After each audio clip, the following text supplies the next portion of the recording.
Boxing King Media in association with Boxstro. Steve Bunce. Bunce, thank you for a couple of minutes of your time. I just want to speak to you about the big developments in the heavyweight division that we've had recently. We've seen USYK sign with Skill Challenge, a signing that nobody was expecting. I was there, and I'll be honest, me amongst the other media people that were there, we were all prepared for Deontay Wilder. All the questions were written out for Wilder. I walk into the presser, I see USYK on the backboard. Did you expect that and see that coming? Well, I expected him to be involved with the Saudis in November and December. We've talked about that on here before. We've talked about that, well, for the last 8 or 9 or 10 months, I guess. I expected him to be involved with the Saudis. Did I expect him to sign with them and do a deal with them? No, I'm like you. I thought it might be Wilder. I even had a wild theory it might be Fury, because he's floating around everywhere, giving everybody abuse, claiming this and claiming that. And I'm not quite sure, other than one man putting his signature on a contract, if there has actually been any developments in the heavyweight business for an awful long time, to be perfectly honest with you. Sure, we've seen Fury challenge a zillion people. We've seen USYK deliver some brilliant put-downs. We've seen Anthony Joshua return to Dallas, where he's in the gym and being very serious, or Houston, or wherever he is, getting himself ready for a fight. And we know it might be Dillian Whyte and it might not be Dillian Whyte. We've seen AJ being called a coward by Fury for taking that fight. We've seen Fury once again being called greedy by Usyk, and we've seen Usyk being called a chicken by Fury. So really, apart from one man putting his signature on a piece of paper in Riyadh, well, what's really happened? And the answer is nothing. And I just was talking to Eddie Hearn earlier on, and I was telling him a story. When I was in Dublin, I was out there for the fight, and I went to one of the most famous pubs in Dublin, and there's lots of famous pubs, but I went to the one where the most famous Irish folk band, the Dubliners, called the Dubliners, was formed. And I sat in the corner where they formed back in the 50s. And it's a bit of a thing for me. Every time I go to Dublin, 35 years ago to Dublin, I go to this pub, sit there. And I bought a pint of Guinness, because you've got to in this pub. And I stuck it on the dirty old table with a dirty old chair and a dirty old wall, and I took a picture of a pint of Guinness. And I then posted it on my Twitter. And about the exact same time, on his Twitter, Tyson Fury was challenging John Jones, the great UFC fighter, and basically saying, I'm going to rip your heart out, I'll fight you, all the usual stuff. No word of a lie, they were posted about the same time.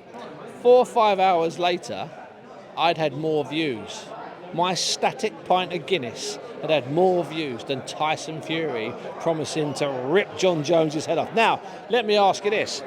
5 years ago, I would have still got, or 4 years ago, I would have still got the same amount of views. But Tyson Fury 4 years ago, 3 years ago, even 2 years ago, he would have got you're an expert on this, he would have got 500 or 600, a million, 600,000, 1.3 million views for that sort of thing. And in the end, he was getting slightly less than Steve Bunce's lonely, solitary pint of Guinness in the pub where the Dubliners was formed. That's a sign that... I think fans are fed up. Well, I don't think fans are set up. They've voted with their clicks. They voted with their feet. They voted, and they'll inevitably vote with their pockets, whether you like it or not. It's a simple study. Not scientific, but it's scientific enough for me. Is Fury a free agent? I don't know if you're aware or not, because he suggested that, but is he?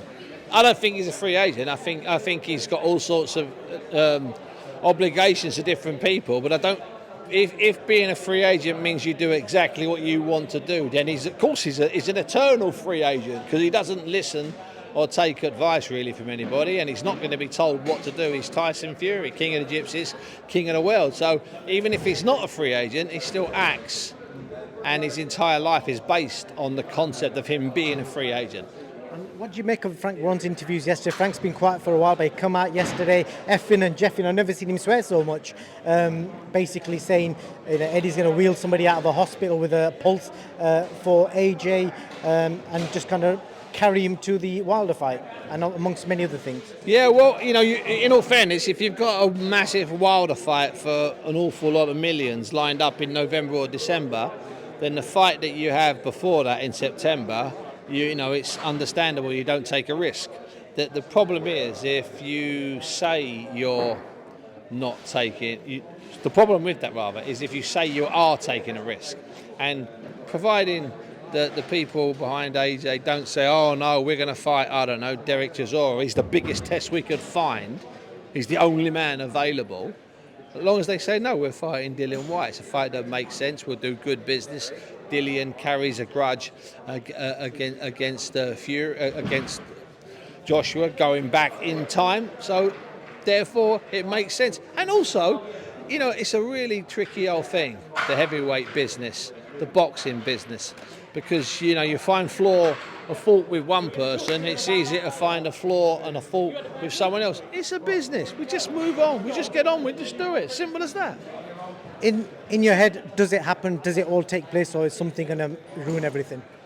You know, right now I think that AJ might fight in August, and right now I think that Tyson Fury will fight in November or December. Right now I think that Wilder will fight in November and December. Right now I think that USYK will definitely fight in November and December. I don't know who fights. I don't really know who fights whom, and I don't really care that much, to be perfectly honest with you. Perhaps I'm like those punters that looked at my pint and not at the last statements from the best heavyweight in the world, because that's what he is. And it's really a pity that we're not discussing the best heavyweight in the world being the best heavyweight in the world. Instead, we're discussing what the best heavyweight in the world has said about the second best heavyweight in the world and the third best heavyweight in the world, and what one promoter has said about another promoter. I can't remember the last time we discussed the fight, you and I. No, we haven't discussed the fight in 3 years. I do you more than I do anybody else, and you and I have not discussed the fight probably since about 2019. I think that's sad. That is very sad. Who do you think Fury will fight? If there's a potential name out there, Frank Sanchez's name has been waved around as well. Well, you know, there's loads of those so-called top Americans. In my opinion, he can fight any one of them. I understood why he fought Derek Del Boy Chisora last year. Okay, so someone like Sanchez, fight Sanchez every day of the week. Absolutely brilliant. What happened to Francis Ngannou, the UFC guy? I thought he was the biggest man in the world. He was a killer, he was a beast. You know, literally, he ate a Boeing 707 for breakfast. Turns out he's about the exact same height and the exact same dimensions as Dillian Whyte. Okay, no wonder he didn't come in the ring that night at Wembley, because he would have stood next to Tyson Fury and Dillian Whyte might have been in the background, and we'd have realised, hold on a minute, this giant, this beast, the biggest fighter, the giant, this, that and the other, guess what? He's just a normal 6'6" guy who weighs about 18.5, 19 stone. That's nothing these days. That's near enough Sonny Edwards' weight. And the last thing I want to ask you, Bunce, did you get a chance to watch my documentary on Brendan Ingle's upbringing in Dublin? Not the last Brendan one, but I've got them all stored up and stashed up, because what's been really good about them is just how raw some of it's been. I love that bit where Dominic goes into the shop and they kick him out of Naz's old shop. That was brilliant. Yeah, that's classic, that is, yeah. They think he's a shoplifter. Definitely watch the last one. Steve, appreciate your time. Thank you. Thank you.